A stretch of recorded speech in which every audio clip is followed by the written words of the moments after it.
नमस्कार. Business creative कट्टाने 2025ची Shravan queen म्हणून माझी निवड केली आहे.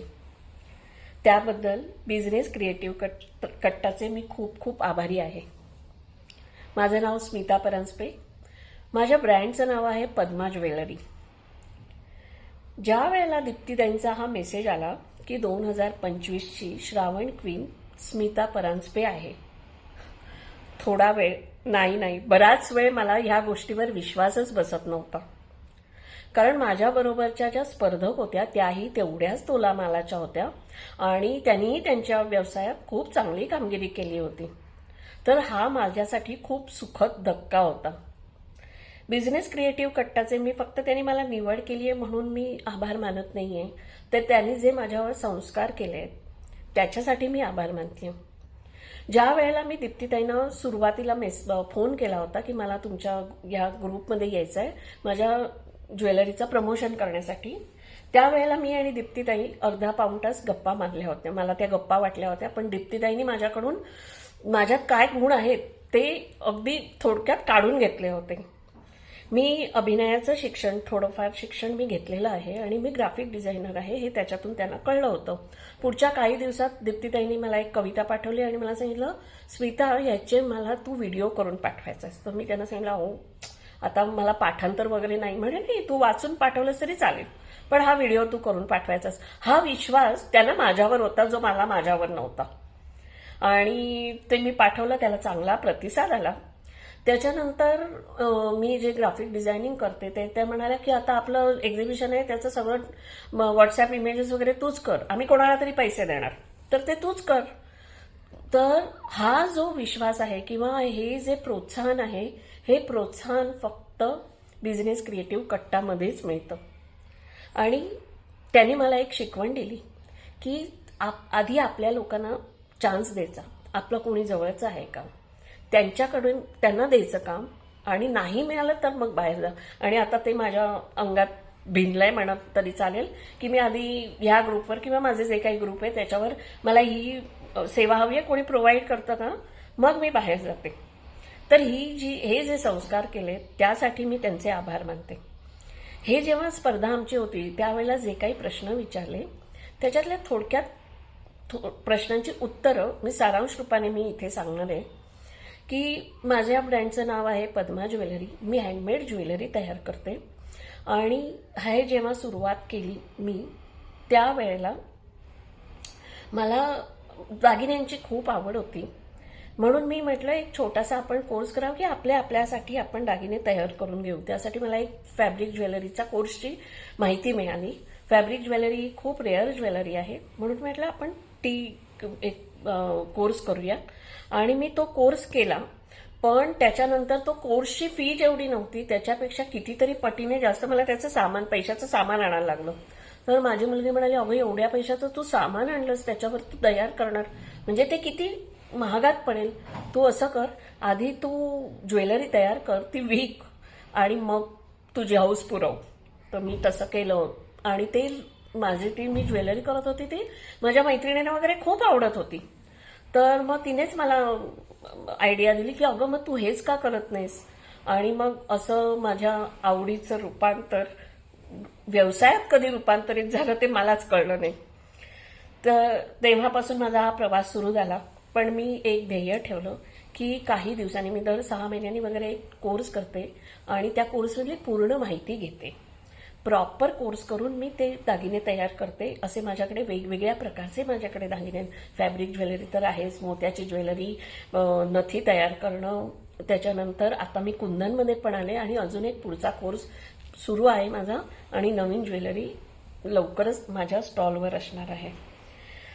पाठिंबा हा तर माझ्या मुलीने मला दिलाच, पण मला पाठिंबा माझ्या बहिणीने दिला.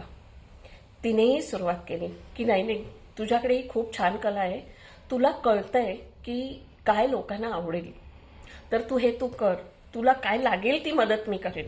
म्हणजे माझं जिथे जिथे एक्झिबिशन असेल तू घे, मी तुझ्याबरोबर आहे. आणि ती तिचा फुल टाइम जॉब सांभाळून ती माझ्याबरोबर माझ्या स्टॉलवर असतेच.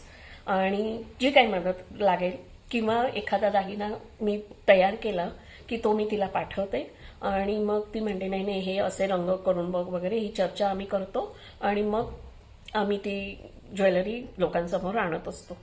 तर हा पाठिंबा मला तिचा आहेच.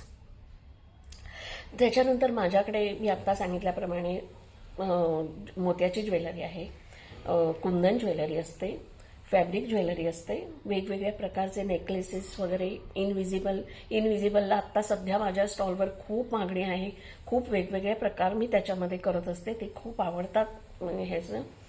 आणि माझ्या स्टॉलवरती आल्यावरती ग्राहकांना काय आवडतं, तर आधी सगळ्यात पहिल्यांदा आल्यानंतर मला ही पावती मिळते की तुझ्याकडे बघितलं ना की तू जे दागिने घातलेस ते दागिने बघूनच आम्हाला खूप बरं वाटतं.